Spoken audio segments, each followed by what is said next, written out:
brief on Bloom TV. My name is Faith, and as always, we are here to unpack different issues that have been going on, especially around the political terrain in Nigeria. Okay, a few days ago, I saw a headline that was very, very interesting. The president declines to meet new PDP members. Okay, first, I have this issue with the fact that there's still a new PDP in the APC.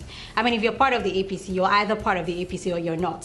So when you say new PDP, so are we going to have ABGA come up again and say, oh, we're part of the APC, you're not listening to us, or we're going to have the ACN, or we're going to have the CPC or the ANPP. I mean, of the people who came together to form the APC in 2013, 5 of them came together. The only people who have always had issues with the presidency or with the administration has always been the new PDP.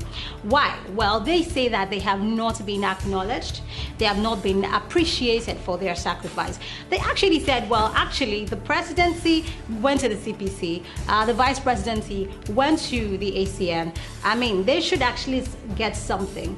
But then, isn't the Senate president from the new PDP? Didn't they get that? But of course, you also look at the process by which they got it.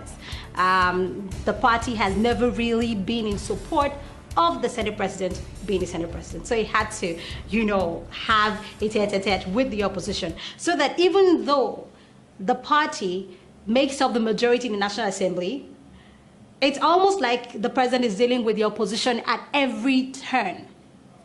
Let's go back to how, this merger happened or how the National Assembly leadership happened.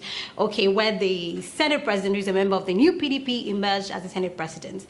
When the president was asked about, interfering or being a part of the leadership tussle, he said he doesn't want to be a part of it. Why? Because he's now a Democrat, according to him. Okay, he's a reformed Democrat, so he says. But then there are people who wondered how a president would decide not to be involved directly or indirectly with the leadership of the National Assembly, knowing that these people have the power to stifle his government. And some people termed it as being politically naive, which is, of course, something I'm going to be asking. Do you think the president is being politically naive? Because fast forward to 2018, fast forward to a few days ago, the NPDP says they want a meeting. That's a new PDP. And he says, I don't want to meet you guys. Let the party take care of your issues. 2019 is election, right? Would it not make sense for the APC to be cohesive? Because since they started, it's been one problem after the other. It's obvious that it's a bed of strange fellows.